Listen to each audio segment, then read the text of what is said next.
This week on Detroit Lions Free Agency Wars. It is the final episode of Free Agency Wars before the 2020 NFL Draft in 6 days. So it was another quiet week for the Honolulu Blue Brigade, as focus and attention has been set for the 2020 NFL Draft, the virtual draft. And also, EA Sports is also going to be conducting the player walk-ups virtually with the commissioner, the Ginger Hammer Roger Goodell. Honestly, expect the fucking EA things to become a fucking meme for at least 3 to 4 hours. This won't end poorly at all. Gonna be interesting to see how this is pulled off in the draft. But in other news this week, though, there was one news of note in terms of signings. The Lions have made a Kenny Wiggins extension because reasons and O-line depth. Honestly, Kenny Wiggins might be on the hot seat in training camp if the Lions take a tackle or a guard in the draft. Wiggins could be the odd man out in the draft at training camp. We'll have to see what happens, though. Also, I got a haircut through all of this for my birthday, so how about that? So now I got good hair going at the draft now. Plus, I needed a haircut anyway badly. So this was long overdue for a haircut. But of course, though, you thought that was it for this week, right? Not exactly. There was some news this week and some drama to go over. So, of course, the first news we had was that everyone asked Snacks Harrison about his thoughts on leaving Detroit. Snacks Harrison responded by saying that he was hell-bent on getting the hell out of Detroit, and that he never wanted to get traded there in the first place. Honestly, it's a trade you have no choice or no dictatorship on where you go. Unless you're Antonio Brown. Sadly, this isn't the NBA where you get to decide where you want to be traded. Alright, you can't do that in the NFL, kid, son. But anyway, Snacks said that when he first got traded to Detroit, he did everything in his power to duck Bob Quinn's phone call to begin. Hell, Snacks then went on and said that when he was holding out during OTAs and minicamp, during the offseason last year, Snacks said he did it just to do everything in his power to get traded. And it failed. Which is why then Snacks contemplated about retirement, so that he could get released. And he did. Because let's be real, with Snacks contemplating retirement, there was next to no trade value for Snacks. So you can bitch about saying, how come we never trade Snacks all you want? In the end, he had no trade value when he went after that. So there was no need to bitch there. So yeah, Bob Quinn knew that if he tried to trade Snacks and got some for it, this fan base would still find a way to bitch about the trade value. So Quinn decided to not do that and beat the fans to it. He outsmarted the fan base knowing what they were going to do in that situation. But yeah, so then when a fan responded to Snacks on Twitter saying that it wasn't Snacks' fault and that Patricia's scheme was dog shit, Snacks responded to the scheme saying that Patricia and his scheme are not the problem, and that Snacks simply was not a fit for the scheme. So the reason Snacks didn't want to come to Detroit was because he didn't fit the scheme. And then that's why. But here's the one thing that questions me and that confuses me in this. Snacks said that he was hell-bent on leaving Detroit, and yet he signed a 1-year extension last offseason before training camp. That doesn't add up. It's like, well, if you're so hell-bent on leaving Detroit, then why did you sign a 1-year extension in the offseason? That doesn't make any sense. Oh, I'm hell-bent on leaving Detroit, but I'll sign a 1-year extension anyway and just take advantage of the force for the money. Because that's what every other top player in this team that's come to Detroit has done, is just take advantage of the force for the money. God damn it. Something there that just doesn't add up there. It's like he said he was trying to do everything he can to get out of Detroit, and yet he signed a 1-year extension. That doesn't make sense. But yeah, that's just really the only problem I really had with that. It's like, okay, Snacks said that he just didn't fit the scheme, so hey, it's understandable, you know. Not everyone's gonna fit the scheme, you know. It's like a glove. Either you fit in the scheme, or you don't. Alright? It's like a glove. It's either the glove fits you or it doesn't. And in this case, the glove didn't fit Snacks. Or Snacks didn't fit the glove, however you want to word it. It also didn't help that Snacks showed up to training camp last year well out of shape. So, yeah. But I mean, we're not gonna have any more drama this week, right? Oh, for fuck's sakes. Can I have a fucking week where we don't talk about Darius Slay for a change, please? So for this week's edition of Darius Slay bullshit, Darius Slay went on to Instagram Live and continued to trash Matt Patricia and the Detroit Lions. You know, Slay, you could have just let this go, but no, you have to continue this shit. But for this Instagram Live session, it was no ordinary session, as Darius Slay had a guest, former Lions safety Quandre Diggs.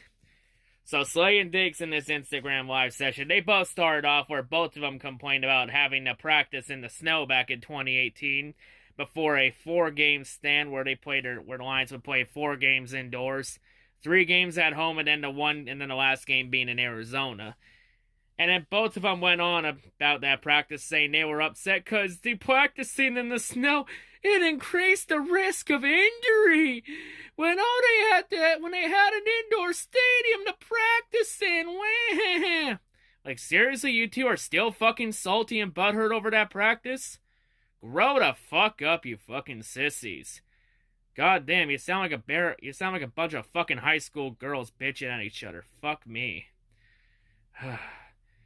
And plus, they want to complain about that practice, and yet, didn't Matt Patricia wear shorts during that entire practice outside in the snow? It's like, motherfucker, Patricia wore fucking shorts in that practice session. You have almost next to no fucking excuse to complain, you fucking pussies. Like, god damn. And besides, what's wrong with practicing in the snow? It's a little snow. Like, a little snow's not gonna hurt you, right? Fuck, what a bunch of fucking snowflakes. But it gets better and juicy here, folks. Because continuing on in this live session, because I wrote everything down that happened in it,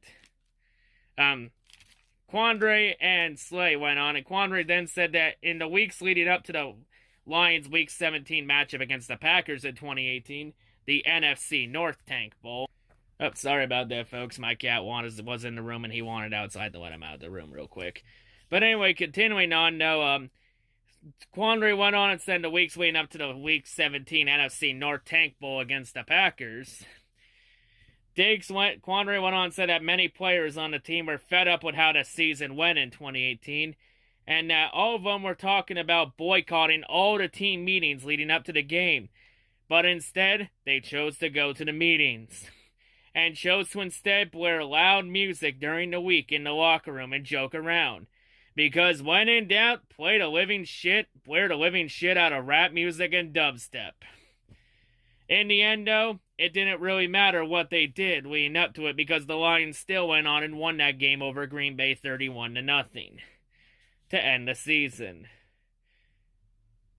So really, if they were trying to sabotage themselves and give up on Patricia, they really didn't show that against the Packers that year.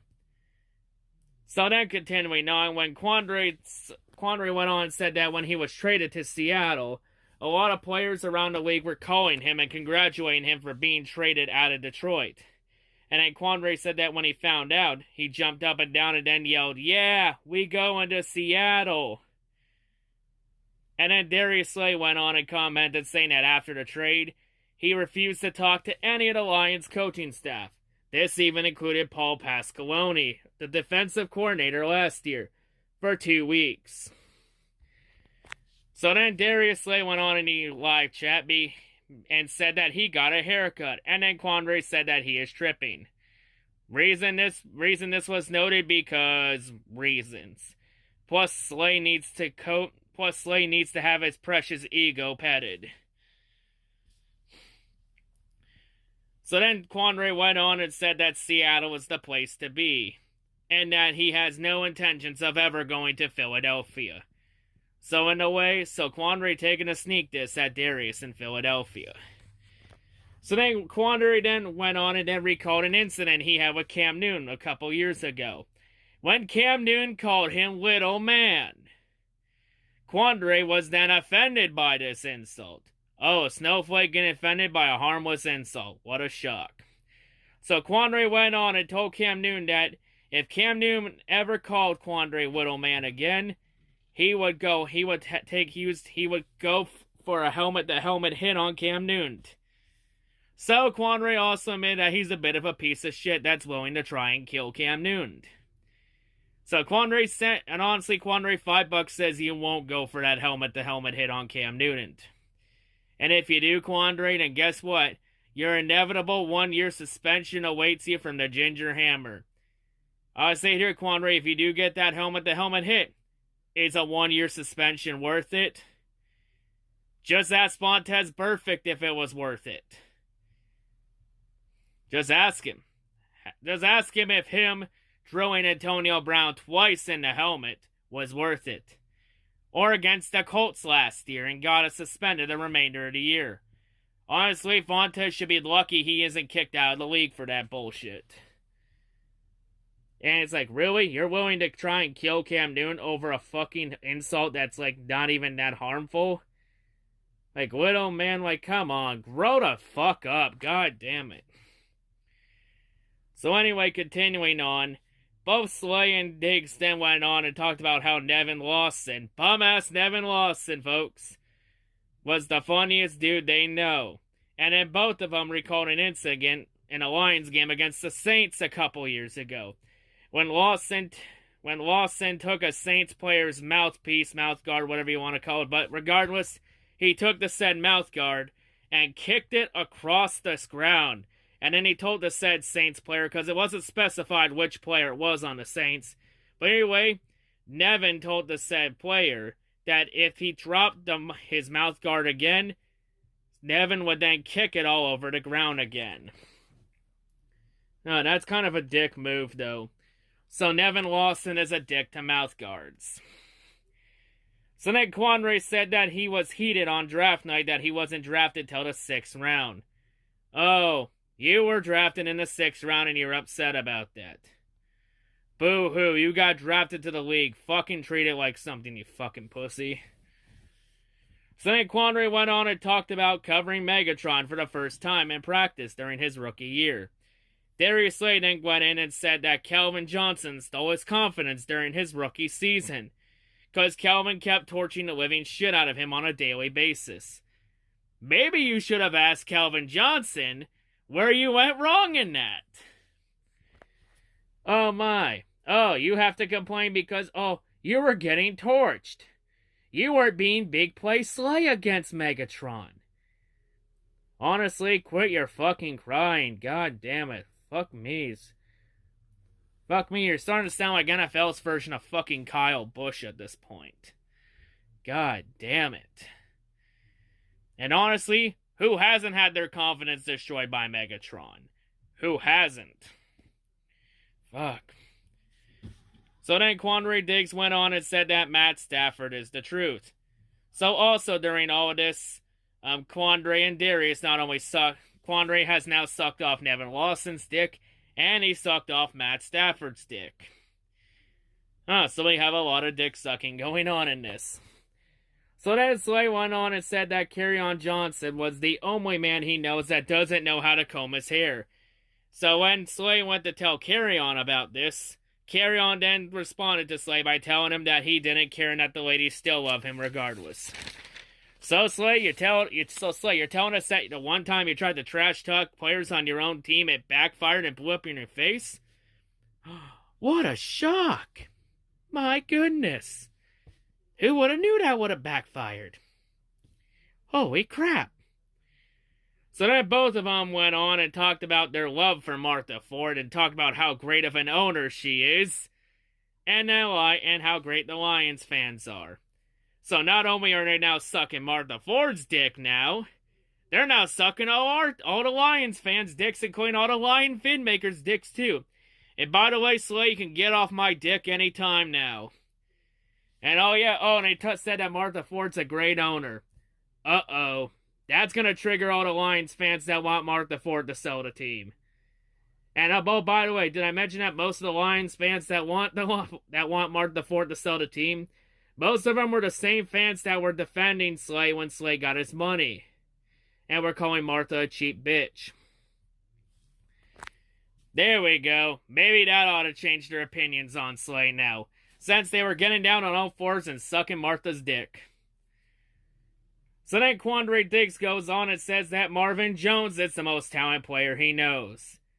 So now Quandary is now sucking Marvin Jones' dick. And then Darius Slay joins in by saying that if he had Marvin's talent, he'd sing all day with his shirt off with baby oil.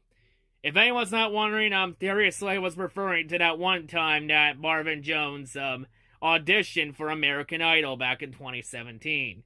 It's a video on Ace Taker's channel. It's like one of his, I think it's his second most popular video. Just check Ace Taker's channel out for that video. It'll be there. Just check it out and you'll see it's a good video. But anyway, so in this now, Slay goes on. So Slay is also sucking Marvin Jones' dick. So let's do a score here. First off, both of them sucked off Mavin Lawson's dick. Both of them sucked off Quandary sucked off Matt Stafford's dick. Both of them sucked off Martha Ford and all the Lions fans' dicks. And they're also trying to kiss the Lions fans' asses, so they're trying to kiss our ass to make up for this. So then, and now they're sucking Marvin Jones' dick. So much dick sucking, too much for most of us to handle. But anyway, Slay then goes on and says that one time he woke his son up from a deep sleep just to ask him if he was going to win a race. What a dick. Really? You woke your son up over that? Honestly, you should have just let him sleep and wait till he woke up. So Darius Slay is a dick to his own children. And then to cap off this Instagram video, Quandary Diggs then went on and said that Jim Caldwell was, quote, the dog. Oh, so Quandary Diggs is now sucking Jim Caldwell's dick. What a shock. So, they call him the dog. He the dog, the big doggy dog. Honestly, how the fuck is Jim Caldwell a fucking dog? He was never the dog in Detroit. The only thing he was the dog at was mediocrity. Mediocrity left, right, and fucking center. So fucking dumb. That last line was so fucking dumb. But hey, it's no surprise that Caldwell players are trying to defend Caldwell in this. So yeah, really they tried to bash Patricia, but they really did damage to themselves. They really damaged themselves more. They're showing that they're just a bunch of thin-skinned, soft, baby shit little bitches. They're just soft, baby-back bitches that can't take criticism. And that they can't take an insult. And that they get offended easily. Just like your average snowflake in today's society. But yeah, that's a lot of drama to go over. Like, this drama took up almost a page and a half of notebook paper in my book. So yeah, that's a lot to talk about here. But I mean, we're not going to have any more drama here, right, folks? Right? You gotta be kidding me. Even more now? So now we have even more drama to talk about now. I guess we just gotta get all the drama out of the way before the draft, though, right, folks? So in this one, we have some drama regarding former Lions safety, Glover Quinn. Where Glover Quinn blasts Matt Patricia and the culture they were building. So in a recent interview Glover went on this interview and said that before Patricia came in, the Lions were changing the perception for the team. The culture. They were trying to change it, and then Matt Patricia came in and said that he felt like he got to change the whole culture. So then Quinn and a couple of the players told Patricia that they didn't have to change the culture, and that the culture was good. What culture was there to begin with? What, a culture where you were fucking mediocre and were always gonna fall short? Where you couldn't win the games that matter? The big games when it truly matters? And that in the big games you normally don't fucking show up? Was that the culture you said that didn't need to be changed? But anyway, continuing on. So, Clover said that the culture was good, the non-existent culture was good, and that Patricia just needed to get them over the hump. But of course, Patricia did not listen to them, and Patricia chose to do it his way. So Patricia took the culture, this so-called culture that was non-existent, and tore the living shit out of it down. And a lot of the players didn't want to buy into it, what he was teaching, because of the way he presented it. So then Glover went on and said that Patricia's attitude, persona, and etc. all rubbed the players the wrong way. And it led to the disconnect of why so many non-former Lion players are talking shit about Patricia. But notice how the former Patriot players aren't talking shit about Patricia. And they're all talking about how great of a coach Patricia was. Like Rob Gronkowski has said that Patricia wasn't a bad coach. Tracy Walker even went on and said that Patricia was a good coach. I think even Tom Brady even said that too. I think same deal with Bill Belichick. Notice how it's only the former Lions players, mainly the Caldwell guys, that are saying Patricia is trash. And yet most of those former for the most part, most of those former Lions players that were part of the Caldwell era, they're players that haven't won shit. These players really haven't won shit to begin with. It's like, you never won shit with Caldwell, and you still never won shit with Patricia, so what the fuck are you complaining about? You were fucking losers with Caldwell. Deal with it. The end. Honestly, I got an idea to solve this problem. Now, hear me out. Alright? At my home, I have some stickers. Some bumper stickers. I have one on my car. One of the bumper stickers I have on the back of my car, it says, fit in or fuck off. I'm not joking. It actually says that. I have an idea. I'm thinking about taking one of those stickers, and I'm thinking about mailing it to the Lions training staff right to Matt Patricia at their headquarters. I'll even attach a little note to it and tell Matt Patricia, take the sticker, put it in the locker room, put it right up on the wall, and have that be the main catchphrase for the Lions players going forward. Fit into the culture, or they can fuck right off. And if that's too offensive for them, I'll attach another sticker at the bottom to replace it with that says fit in or get out. If that, a more PG version of the original sticker. If fit in or fuck off is just too offensive and rubs players the wrong way. Honestly, if I can get both those stickers mailed out to Patricia and he puts them up in the locker room, that might solve the issues we have here. Maybe then players will actually buy in. Honestly, I think we got pretty much all the Caldwell guys out anyway. Like, I think the only Caldwell guys that are still on the team are Marvin Jones and Matt Stafford. And I think that's pretty much about it. I think that's actually about it, and maybe Taylor Decker. That's really about it. Not many Caldwell guys left on the team. I think they're almost all gone. So, yeah. So yeah, Quandary pretty much said that the only reason that a lot of Lions players don't like Patricia is because the way Patricia handled the team and coaches the team, it rubs players the wrong way. Because Caldwell was a soft coach. And Patricia's a hard ass. Like I said, folks, if Patricia's not being negative to the players for the good of his health, he's doing it because he wants the players to succeed. And that sometimes you gotta give the players a metaphoric boot in the ass. Just for them to wake up and get on it. And I know what you're saying, but that hasn't worked because the Lions have only won 9 games the last 2 years. Well, then the players haven't got that message yet that Patricia wants them to succeed.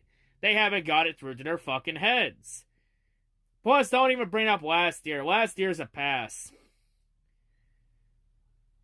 Let's be real. Any coach could have came into the Lions last year with the amount of injuries we had, and we still would have had the same record. Hell, if we were healthy that year, the Lions probably would have gone 10-6 and made the playoffs. Let's be real on that. If we didn't blow all those four-quarter leads and if we stayed healthy, Lions for sure would have gone 10-6. No doubt.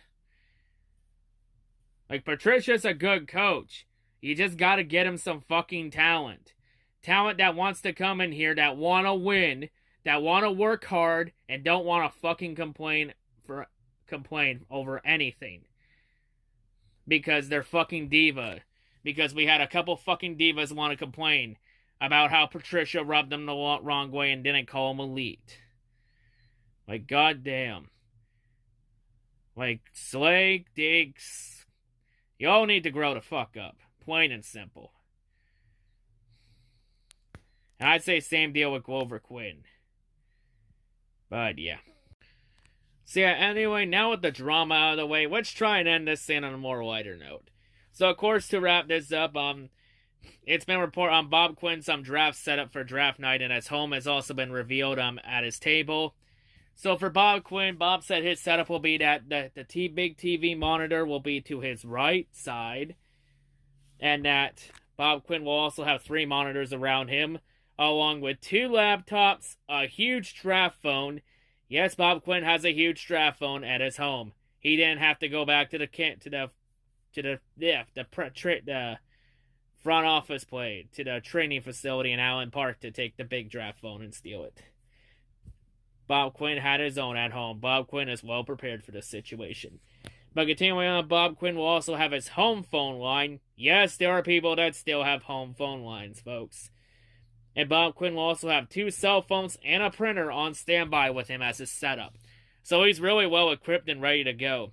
And I imagine one of those laptops is gonna be with the Lion, with Matt Patricia and the other top Lions front office personnel that are part of the draft day decisions too. Probably Martha Ford's gonna be probably there in the virtual chat too with them. But yeah. So yeah, that's on Bob Quinn's setup at home when he makes the picks. But yeah, also, in terms of the Lions trade down talks, they're still very strong. Bob Quinn said, of course, he's still open to any trades. And then Bob Quinn did say that they're going to have a pretty good idea where they stand Thursday afternoon. And that Bob Quinn says he doesn't think that he's going to be making a huge decision on trading the 3rd pick while he's on the clock. So it's sounding like that Bob Quinn's probably going to, if Bob Quinn's going to trade the 3rd pick, it's looking like it's going to be before the draft happens. So we may know if the Lions are trading down or not before the draft truly happens. So we may not know until the last minute before the draft. So yeah, it's going to be interesting to see who they trade down with and what we get in return. Who it will be. But Bob Quinn did say that regardless of where they trade down to, that Bob Quinn says that he wants to draft a player that will make an immediate impact on the team. And I put a big emphasis on the word immediate. So yeah. telling it here. It's looking like the pick's either gonna be Jeff Okudah or Isaiah Simmons. It's looking like it's gonna be one of those two. And I've said it here. I want the pick to be Simmons. Like, Okudah's a solid player, don't get me wrong. But Okudah will not make an immediate impact. Okudah will need at least a year or two to make that impact. Simmons can come in, he can make that impact immediately. Fits the scheme with that precision versatility. Can go anywhere. So, yeah. So, yeah, I think we need to go with Simmons with the pick over Okudah. And the good news is there's a good chance now that Simmons could still fall to the Lions if they trade down to 5 or 6. Since it's now been reported, there's been reports that the Giants are looking to target offensive line with their pick. But now there's another report going around that the Giants are now looking to trade down too with a QB-needy team. So for a lot of the teams that are trying to bid for the 3rd overall pick, if they miss out on it, they can then go to the 4th pick for Plan B. So now with both the 3rd and 4th picks being now QB pick hotspots, it's looking like now the Miami Dolphins are going to have to trade up to secure either Tua or Herbert before someone below them swoops up and takes them. So yeah, I said it here, Miami. You want to secure your franchise quarterback? Yeah, it's gonna cost you big. But yeah, that's gonna wrap it up here. Of course, now of course I did my mock draft yesterday. So yeah, if you haven't checked that out yet, make sure to go check that out now. You know, overall for the mock draft, I made a lot of solid picks. I think I caught a lot of people off guard with my trade down scenario. You know, it's a plausible scenario. It could happen if the third pick turns into an all-out bidding war.